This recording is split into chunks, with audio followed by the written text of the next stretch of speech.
సాయి శివాని భక్తి పాటలు. సాయి శివాని భక్తి పాటలు. Please like, share, comment, subscribe to my channel. ఓం శ్రీ మహాగణాధిపతయే నమః. ఓం శ్రీ గురుభ్యో నమః. ఓం శ్రీ మాత్రే నమః.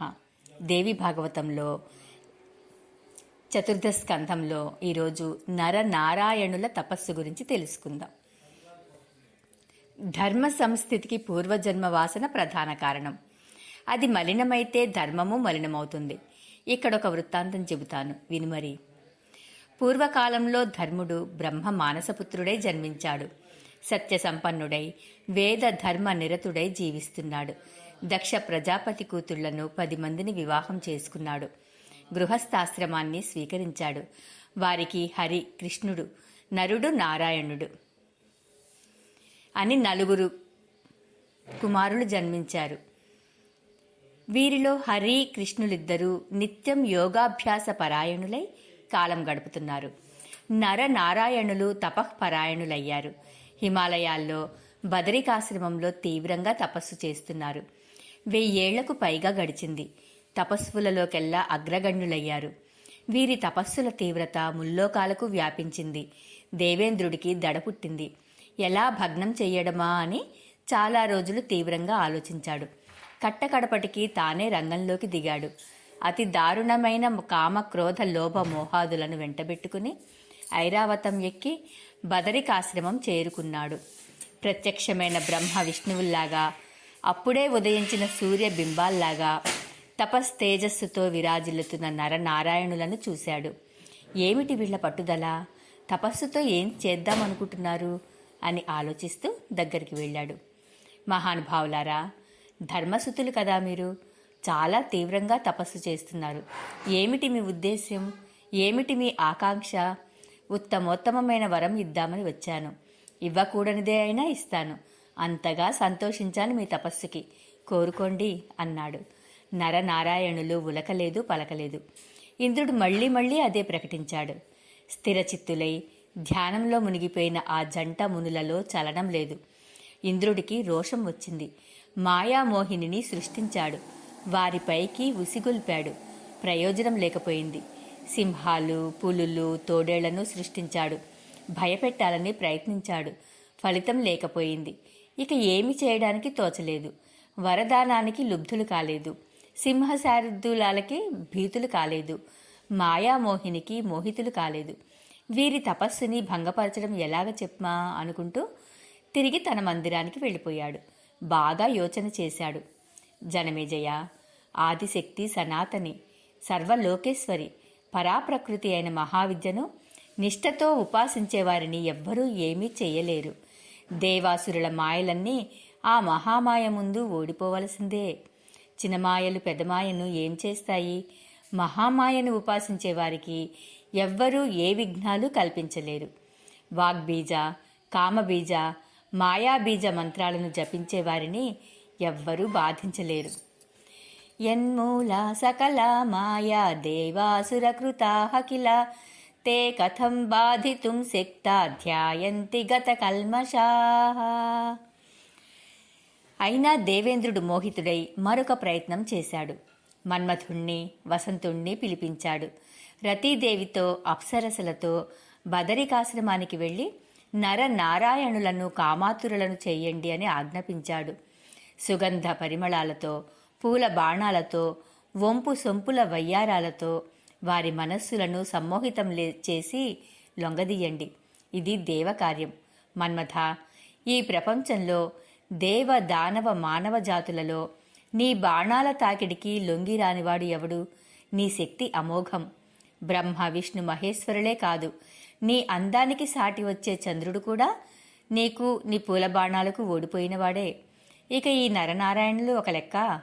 పైగా ఇంతమంది అప్సరసులు నీ వెంట వస్తున్నారు. నిజానికి ఒక రంభ, ఒక తిలోత్తమ చాలు. అసలు నువ్వొక్కడివే సరిపోతావు. అటువంటిది ఇంతమందితో కలిసి వెడుతున్నావంటే ఇక చెప్పేదేముంది? జయం మనదే. వెళ్ళిరా, కార్యం నెరవేర్చు. నువ్వు కోరినదల్లా నీకు బహుమతిగా ఇస్తాను. నేను స్వయంగా వెళ్ళి ప్రయత్నం చేశాను. ఫలితం లేకపోయింది. శ్రమ మిగిలింది. అసలు మొదటే మిమ్మల్ని పంపించి ఉండాల్సింది. అయినా ఇప్పుడు మించిపోయిందేమీ లేదు. వెళ్ళండి అని పంపించాడు. వెళ్ళబోతూ మన్మథుడు ఒక మాట చెప్పాడు. దేవేంద్ర, నీ ఆజ్ఞ ఇప్పుడే నెరవేరుస్తాను. ఆ నరనారాయణులు త్రిమూర్తులలో ఒకరిని గాని, ముగ్గురిని గాని, సూర్యుణ్ణి గాని లేదా మరి ఇంకా ఏ దేవతనైనా గాని ధ్యానిస్తూ ఉంటే చిటికెలో వారిని మోహపరిచి తపోభంగం చేసి వస్తాను. సందేహం లేదు. అలా కాక వారు గనక దేవీ భక్తులైతే మాత్రం నేను చెయ్యగలిగింది ఏమీ లేదు. కామరాజ మహాబీజమంత్రాన్ని జపించే వారి మీద నా బాణాలు పనిచెయ్యవు.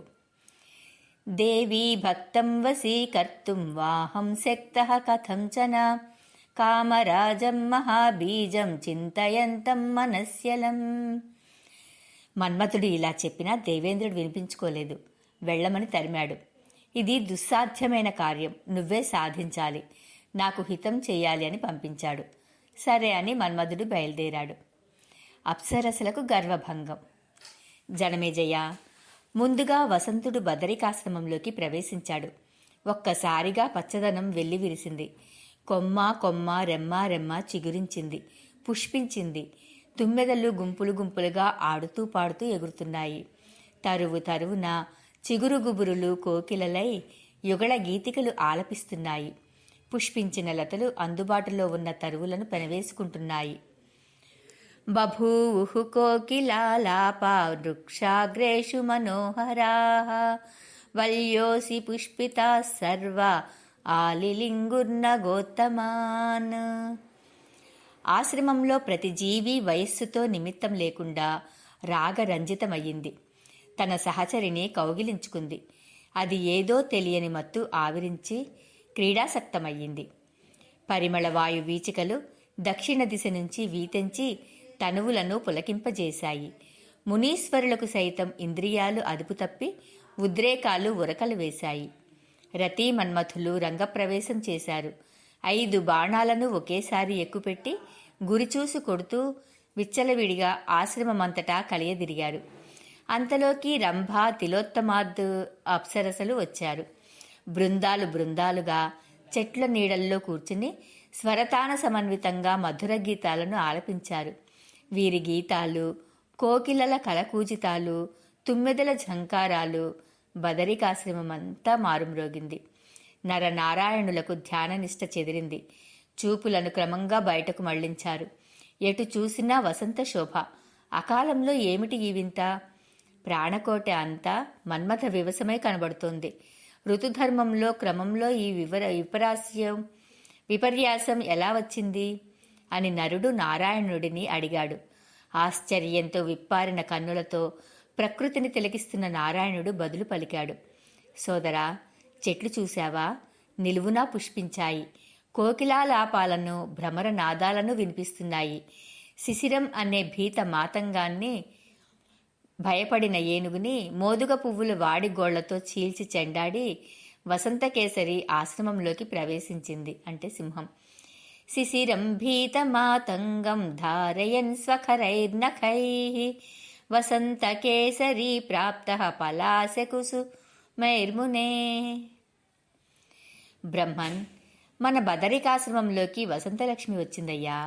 అరుణాశోకహస్త, కింసుక పాద, నీలాశోకకచ, వికసిత కమలానన, నీలేందీవరనేత్ర, బిల్వ ఫలంస్తని, కుందరదన, మంజరీకర్ణ, బంధుజీవాధర, సింధువారణఖ, పుంస్కోకిలస్వర, కందభవసన, బర్హి బర్హ కలాప, సారస స్వర్ణూపుర, వాసంతీబద్ధరసన, మత్త మరాళగమన, పుత్ర జీవాంశుకన్యస్థ, రోమరాజి విరాజిత. తమ్ముడు, అకాలంలో వచ్చింది ఈ వసంతలక్ష్మి. అంటే మన తపస్సుని భంగపరచడం కోసమే అని మనం గ్రహించాలి. అప్సరసల గానం వినపడుతోంది కదా, మన ధ్యానాన్ని నాశనం చేసింది. ఇదంతా దేవేంద్రుడి పన్నాగం. లేకపోతే ఏమిటి ఈ ప్రకృతి వైపరీత్యం? మన తపస్సుకి భయపడి ఇంద్రుడు ఈ పని చేసి ఉంటాడు, సందేహం లేదు. సుగంధ పరిమళాలను వెదజల్లుతూ, సుఖస్పర్శంగా వీతెంచుతూ మలయానిలుడు తనువులను పులకింపజేస్తున్నాడు. గమనించావా? ఇంకా సందేహమా? ఇది నిశ్చయంగా శతకృతుడి దుశ్చర్యయే. వాతా సుగంధాః సీతాశ్చ సమాయాంతి మనోహరాః నాణ్యత్ కారణమస్తిహ శతక్రతుకృతిం వినా. నారాయణుడు ఇలా పలుకుతుండగా బండారం బయటపడిందని గ్రహించిన మన్మధుడు ససైన్యంగా కన్నులకు కనిపించాడు. మేనక, రంభ, తిలోత్తమ, పుష్పగంధ, సుకేసి, మహాశ్వేత, మనోరమ, ప్రమద్వర, ఘృతాచి, గీతఘ్న, చారుహాసిని, చంద్రప్రభ, సోమ, విద్యున్మాల, అంబుజాక్షి, కాంచనమాల, ఇంకా అప్సరసలు మొత్తం 16,050 మంది కళకళలాడుతూ కిలకిలలాడుతూ కనిపించారు. అద్భుతమైన సంగీతంతో మానవలోక దుర్లభమైన ఆనందాన్ని పంచిపెట్టారు. నరనారాయణులు ఆశ్చర్యం నుంచి తేరుకోవడానికి అట్టే సమయం పట్టలేదు. ఇంతటి సంగీత మాధుర్యాన్ని చవి చూపించిన మీకు అద్భుతమైన ఆతిథ్యం ఇచ్చి సముచిత రీతిని సత్కరించడం మర్యాద. ఈ పూటకు మీరంతా దయచేసి ఇక్కడే ఉండండి. స్వర్గం నుంచి శ్రమపడి వచ్చారు కదా, కాసేపు విశ్రాంతి తీసుకున్నట్టు ఉంటుంది, ఉండిపోండి అన్నాడు నారాయణుడు. సరే అన్నారు వారందరూ. నారాయణుడికి స్వాభిమానం పొంగిపొర్లింది. మా తపస్సులను భగ్నం చెయ్యమని పంపిన ఇంద్రుడికి, చేద్దామని వచ్చిన వీరికి తగిన గుణపాఠం నేర్పాలి, తపశ్శక్తి చూపించాలి అనుకున్నాడు. కూర్చున్నవాడు కూర్చున్నట్లే ఉండి తొడపై మెల్లగా చరుచుకున్నాడు. ఒక సర్వాంగ సుందరి ఆవిర్భవించింది. రంభాదులను మించిన అందగత్తె ఊరు నుంచి పుట్టింది, అంటే తొడల నుంచి. కనుక ఊర్వశి అన్నాడు నారాయణుడు. మన్మధుడే కాదు, అప్సరసలందరూ ఆశ్చర్యచకితులై కళ్ళప్పగించి చూస్తున్నారు. ఒక్కొక్క అప్సరసకు సేవ చేయడానికి ఒక్కొక్క పరిచారికగా 16,050 మంది సుందరాంగులను క్షణంలో సృష్టించాడు. వారంతా నవ్వుతూ, ఆడుతూ, పాడుతూ, రకరకాల బహుమతులను అందిస్తూ అతిథులందరికీ అద్భుతమైన మర్యాదలు చేశారు. విందు ముగిసింది. నరనారాయణుల ముందు వినయంగా నమస్కరించి నిలబడ్డారు. మరింకేమిటి ఆజ్ఞ అన్నట్టు. తమ కన్నులను తామే నమ్మలేక, ఆశ్చర్యం నుంచి తేరుకోలేక ఉక్కిరి బిక్కిరి అవుతున్న రంభాద్యప్సరసలు నారాయణుడి తపశ్శక్తికి సమ్మోహితులయ్యారు. అందరి కన్నులలోనూ అనురాగం మెలమెలలాడింది. అందరి తనువులు పులకితమయ్యాయి. ముక్త కంఠంగా పలికారు. మహానుభావ, నీ తపశ్శక్తి అమోఘం, నీ ధైర్యం అనన్య సామాన్యం. ఏమని స్తుతించాలో, ఎలా స్తుతించాలో తెలియడం లేదు. నిజానికి మా చూపులు విషం పులిమిన తూపులు. ఇవి సోకి ఇలా నీలా ధైర్యంగా నిలబడినవాడు ఈ సృష్టిలో ఇంతవరకు ఎక్కడా ఎవరూ తారసపడలేదు. మీ ఇద్దరి మనస్సులను మాత్రం కదిలించలేకపోయాం. మీరు దేవాంశ సంభూతులు, అంతర్బహిరింద్రియ నిగ్రహానికి నిధులు. దేవేంద్రుడి ఆజ్ఞను కాదనలేక మీ తపస్సులను భగ్నం చేయడానికి ఇటు వచ్చాం. ఇది మా తప్పే. కానీ మా సౌందర్య గర్వం పటాపంచలయ్యింది. నీకు ఓడిపోయాం. అయితే అదే అదృష్టమై మాకు మీ దివ్య దర్శనం లభించింది. మీకు అపకారం తలపెట్టిన మమ్మల్ని క్షమించి మీరు సత్కరించారు. ఇది కేవలం మీ ఔదార్యం. నిజమే, మీ వంటి మహానుభావులు చిన్న చిన్న అపరాధాలకు అలిగి శాపాలు ఇచ్చి తపశ్శక్తిని వృధాగా వ్యయపరుచుకోరు. అప్సరసలు వినయ వినమిత గాత్రలై నమస్కరించి నిలబడి ఇలా పలుకుతుంటే నరనారాయణులు చాలా సంతోషించారు. కామక్రోధాలను జయించిన ధర్మాత్ములు కనుక ప్రసన్నవదనులు అయ్యారు. సుందరాంగులారా, మీ వినయానికి మేము సంతృప్తి చెందాం. మీకేమి వరం కావాలో కోరుకోండి, అనుగ్రహిస్తాం. ఇదిగో ఈ ఊర్వశిని మీతో పాటు స్వర్గానికి తీసుకువెళ్ళండి. మా కానుకగా మీ దేవేంద్రుడికి సమర్పించండి. మీకు మీ నాయకునికి శుభమగుగాక. మీరింక బయలుదేరవచ్చు. ఇటుపైన ఇంకెప్పుడూ ఎవరికీ తపోభంగం చెయ్యకండి. నా కస్యాపి తపో విఘ్నం ప్రకర్తవ్యమితఃపరం. వెళ్ళిరండి అన్నాడు. నరనారాయణుల పలుకులు రంభాద్యప్సరసలకు ములుకుల్లా సోకాయి. వారిని విడిచిపెట్టి వెళ్ళడానికి మనసొప్పలేదు. నారాయణ మహర్షి, ఎక్కడికి వెడతాం? నీ పాదపద్మాలు ఆశ్రయించాం. ఇక్కడే నీకు సేవలు చేసుకుంటూ ఇలా ఉండిపోతాం. కోరిన వరం ఇస్తానన్నావు కదా, ఇదే మేము కోరుకునే వరం. అనుగ్రహించు. మాకందరికీ నువ్వే భర్తవు, స్వీకరించు. మా ఆతిథ్యం కోసం నువ్వు సృష్టించిన 16,050 మంది వరాంగనలతో కలిసి ఈ ఊర్వశి స్వర్గలోకానికి వెళుతుంది. మా బదులుగా అక్కడ ఇంద్రుడికి సేవలు చేస్తుంది. లెక్క సరిపోతుంది. మేము ఇక్కడ నీ సేవలు చేసి తరిస్తాం. మాట తప్పకు. మాకు ఆశాభంగం కలిగించకు. అది స్త్రీలను మరీ హింసిస్తుంది. కామార్తలై వచ్చిన వారిని తిరస్కరించి హింసించడం నీ వంటి ధర్మజ్ఞులు చేయవలసిన పని కాదు. భార్య వశం వల్ల స్వర్గం నుండి ఇక్కడికి వచ్చాం. మమ్మల్ని విడిచిపెట్టడం భాగ్యవశం వల్ల స్వర్గం నుంచి ఇక్కడికి వచ్చాం. మమ్మల్ని విడిచిపెట్టడం నీకు భావ్యం కాదు. నువ్వు సమర్థుడివి, తపశ్శక్తి సంపన్నుడివి. దయచేసి మా అభ్యర్థన అంగీకరించి స్వీకరించు అన్నారు. సుందరాంగులారా, 1000 ఏళ్లకు పైగా తపస్సు చేస్తున్నాను. జితేంద్రియుడనయ్యాను. ఇప్పుడు నాకు నేనే తపోభంగం చేసుకోనా? ధర్మ వినాశకాలైన తుచ్చ సుఖాల మీద, కామోపభోగాల మీద నాకు ఇచ్చలేదు. బుద్ధిమంతుడెవడూ పశుధర్మాన్ని కోరుకోడు అన్నాడు. నారాయణ మహర్షి, శబ్ద స్పర్శ రూపరస గంధాలు 5 స్పర్శ సుఖమే ఉత్తమోత్తమైనదని పెద్దలు చెబుతున్నారు. అది ఆనందరసమూలం. అంతకు మించిన సుఖం మరొకటి లేదు. కాబట్టి మాకు అదే ప్రసాదించు. వరం ఇస్తానన్నావు, మాట నిలబెట్టుకో. మాతో కలిసి నిర్భర సుఖాలను అనుభవిస్తూ ఈ గంధమాదన పర్వతం మీద స్వేచ్ఛగా విహరించు. ఒకవేళ తపస్సుతో స్వర్గలోకాన్ని పొందుదామనుకుంటున్నావేమో, అది ఈ గంధమాదనం కన్నా అందమైనది, అధిక సుఖదాయకమైనది కానే కాదు. అందరం కలిసి ఇక్కడే క్రీడిద్దాం. అప్సరసలు వేసిన ఈ మెలికకు నారాయణుడు ఉక్కిరిబిక్కిరి అయ్యాడు. ఏమిటి చేయడమా అని ఆలోచనలో పడ్డాడు. వీరిని అంగీకరిస్తే తపస్సు అంతా గంగపాలవుతుంది. సాటి ముని బృందంలో అపహాస్యం ఎదురవుతుంది. ఇంద్రుడికి వీళ్లకి బుద్ధి చెబుదామని అహంకరించి వరం కోరుకోమని ఇలా కష్టాల్లో ఇరుక్కున్నాను. ధర్మ వినాశనానికి అహంకారమే మొదటి కారణం. సంసార వృక్షానికి అదే మూలం. పెదవి కదపకుండా అలా మౌనంగా ఉండిపోయినా బాగుండేది.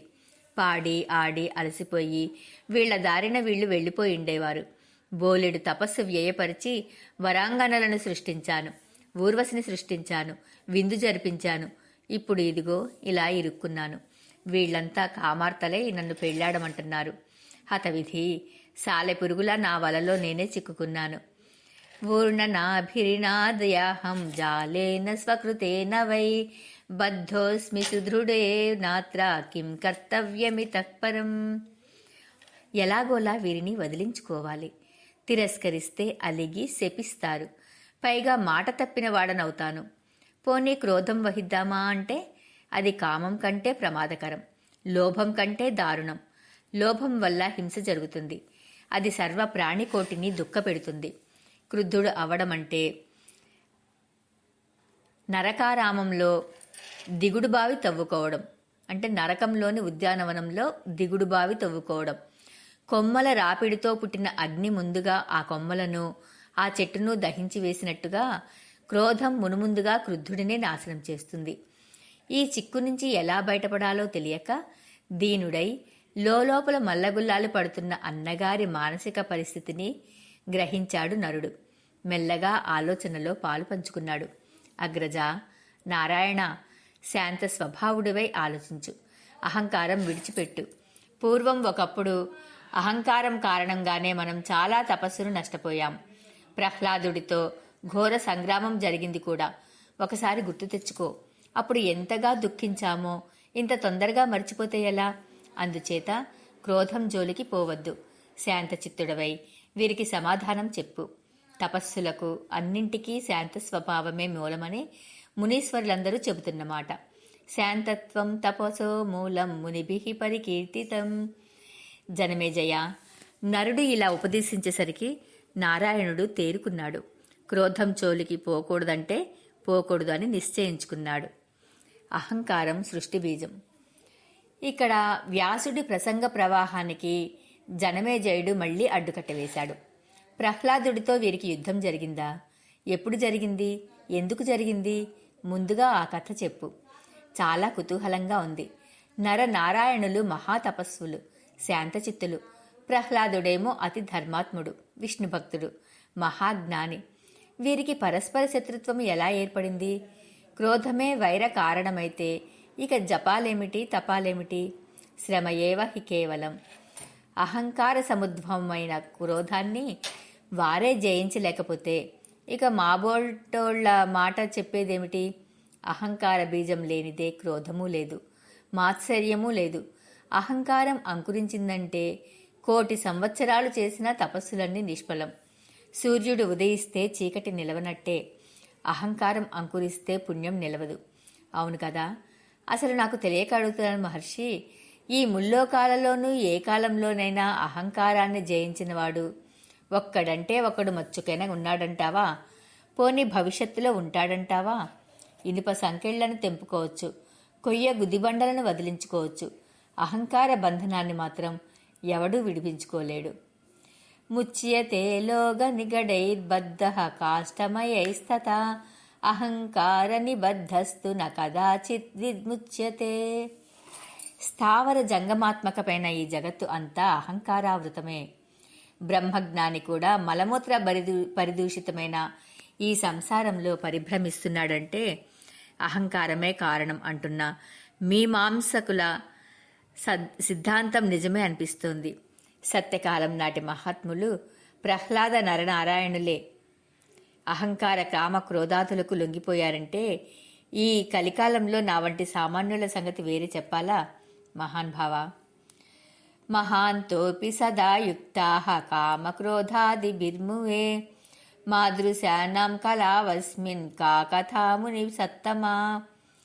జనమేజయ, కారణం కంటే కార్యం భిన్నమెలా అవుతుంది? ఉంగరమైన కడియమైన బంగారంతో చేసింది బంగారమే కదా. ఈ సృష్టి అహంకారోద్భవం. అందుచేత అహంకార భిన్నం కానేరదు. దారపు పోగులతో నేస్తే ఏర్పడుతున్న వస్త్రం పోగులు తీసేస్తే ఉంటుందా?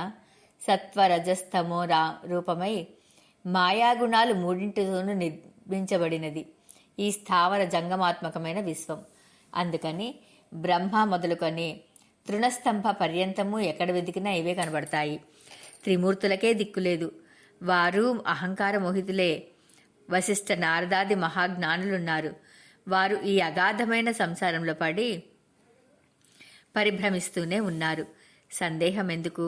దేహధారిగా జన్మించి ఈ మాయాగుణాలకు అతీతంగా ఆత్మానందంలో స్థిరపడినవాడు ఒక్కడంటే ఒక్కడు ఈ ముల్లోకాల్లోనూ లేడంటే లేడు. అహంకారం నుంచి ఆవిర్భవించే కామక్రోధాలు, లోభమోహాలు శరీరం ఉన్నంత వరకు మానవుణ్ణి వదిలిపెట్టవు. వేద శాస్త్రాలు అభ్యసిస్తున్నవాడు పురాణాలు అవలోకనం చేస్తున్నాడు, తీర్థయాత్రలకు వెడుతున్నాడు, దానాలు ధ్యానాలు నిర్వహిస్తున్నాడు. ఇదంతా విషయాసక్తులే చేస్తున్నాడు, దొంగలాగా చేస్తున్నాడు. కృత, త్రేత, ద్వాపర యుగాల నాటికే పరిస్థితి ఇలా ఉంది. ఇంకా ధర్మం బద్దలైపోయిన ఈ కలియుగంలో కథ ఏమని చెప్పమంటావు? ఇవే సర్వదా సర్వత్రా రాజ్యం వెళ్తున్నాయి. నిజమే, ప్రపంచం ఇలాగే ఉంది. అయినా విచారించవలసిన పని లేదు. క్రోధ మద మాత్సర్యాలను జయించిన సాధు సజ్జనులు చెదురుమదురుగానైనా ఒకరో ఇద్దరో ఈ భోగాళం మీద లేకపోలేదు, ఉన్నారు. దృష్టాంతం కోసం ఉన్నారు. వ్యాస మహర్షి నిజంగా ఉన్నారంటావా? ఉంటే ముమ్మాటికి వారు ధన్యులు. ముల్లోకాలు వారికి దాసోహమంటాయి. మా తండ్రి కారు చేసిన మహాపాతకం ఇప్పటికీ నా మనస్సును కాల్చివేస్తోంది. అహంకరించి మృత సర్పాన్ని ఒక తపస్వి మెడలో వేశాడు. ఎంత ఘోరం, ఎంత పాపం! ప్రతిక్రియ ఏమిటో తెలియడం లేదు. నిజంగా బుద్ధి సమ్మోహం ఎంతటి అకృత్యాన్నైనా చేయిస్తుంది. తేనె కోసం ఆశపడి చిటారు కొమ్మకి ఎగబాగుతాడే తప్ప పడతానన్న సంగతి గుర్తించడు. మహాపాపాలు చేస్తాడు. నరకం ఒకటి ఉందని భయపడడు. సరే, ఇంతకీ నరనారాయణులకు ప్రహ్లాదుడితో యుద్ధం ఎందుకు సంభవించింది? ఈ ప్రశ్న నన్ను తొలిచేస్తోంది. ఇక్కడ పాతాళలోకంలో ఉండే ప్రహ్లాదుడు, సారస్వత తీర్థంలో పవిత్ర బదరికాశ్రమంలో ముక్కు మూసుకుని తావళం తిప్పుకునే నరనారాయణులు పరస్పరం ఎలా తారసపడ్డారు? వీరి వైరానికి కారణమేమిటి? కాంతా కనకాలు గదా వైరతరువుకి విత్తనాలు.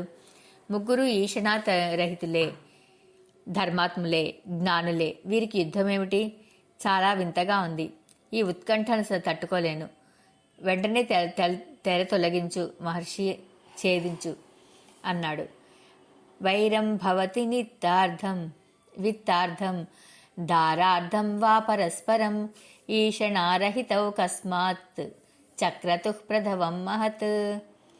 సౌనకాది మహామునులారా, గమనించారు కదా, జనమేజయుడి మనస్సు పరమ నిర్వేదంతో పరితపిస్తోంది. తన తండ్రి పరీక్షిత్తు చేసిన మహాపాపం, దానికి ఫలితంగా దానాదిరహితమై పొందిన దుర్మరణం, ఇవి అనుక్షణము అతడిని వేధిస్తున్నాయి. పున్నామ నరకం నుంచి తప్పించడం ఎలాగా అని మనసు కలవర పెడుతోంది. అందరూ ఆకంకృతులే అనుకోవడంలో ఒక ఊరట లభిస్తోంది. అంతలో పరితపిస్తోంది. భయవిహగలుడు ఆపుతున్నాడు.